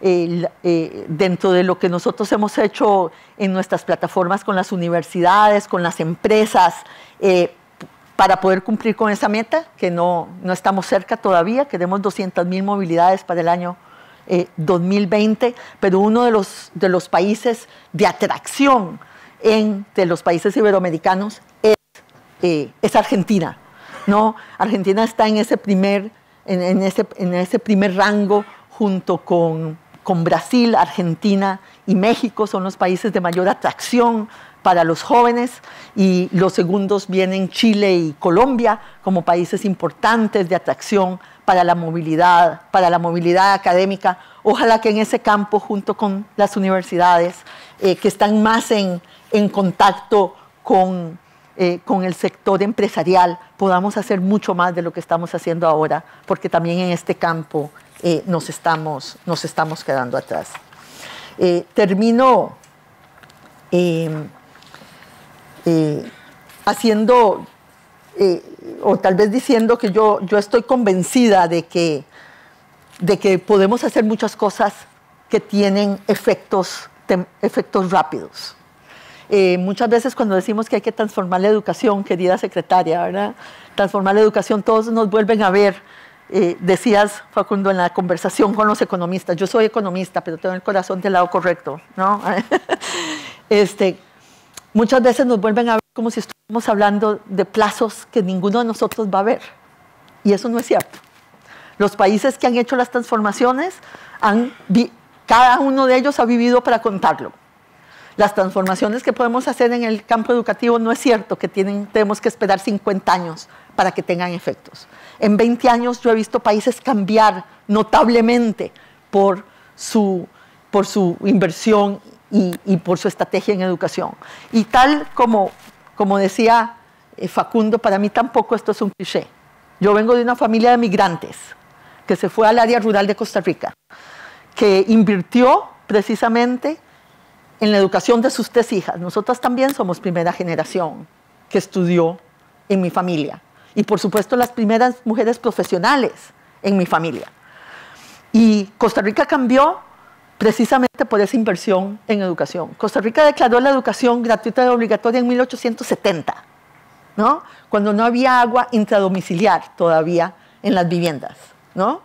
Decidió que esa era efectivamente la apuesta correcta por el futuro, ¿no? Tal vez tuvo que ver que el ministro de Hacienda y el ministro de Educación eran la misma persona. ¿Qué les parece esa idea? Dania, ¿no te gustaría ser también ministra de Hacienda? Bueno, pero lo cierto es que yo estoy convencida que efectivamente no es el acceso en este momento en América Latina lo que nos va a dar la clave, va a ser precisamente la calidad, la capacidad de pensar la educación de una manera tecnológica, de una manera diferente. Las disrupciones tecnológicas de las que somos testigos sin duda nos asombran todos los días. A veces nos sentimos viviendo en un universo de ciencia ficción, pero quiero reiterar la importancia de que mantengamos el enfoque en las personas, en sus capacidades, en sus talentos y en la forma en que la tecnología puede potenciar esas capacidades y esos talentos. El talento es lo que está mejor distribuido en el mundo. Lo que no están distribuidas son las oportunidades. Y eso es lo que nos corresponde hacer desde el sector educativo. Soy optimista, creo que la inmensa democratización del conocimiento que hemos visto en las últimas décadas nos brinda una oportunidad excepcional, una oportunidad para elevar la calidad de vida de las personas, para expandir los ámbitos de libertad y permitir cada vez más innovación y más creatividad. La universidad no debe resistir los cambios tecnológicos, sino absorberlos, incorporarlos, ponerlos al servicio de su misión, que es una de las misiones más nobles que existen sobre la tierra, la tarea de mejorar desde la razón la experiencia humana. Somos una generación que puede, por primera vez en la historia, eliminar la pobreza extrema. Esos son los objetivos de desarrollo sostenible, ¿no? Que hemos todos acordado. Podemos eliminar la pobreza extrema. Somos la primera generación que puede hacer eso. También somos la última que puede salvar el planeta. Si ponemos eso junto a nuestra tarea educativa, estoy segura que ustedes nos darán un mundo mejor a todos. Muchas gracias.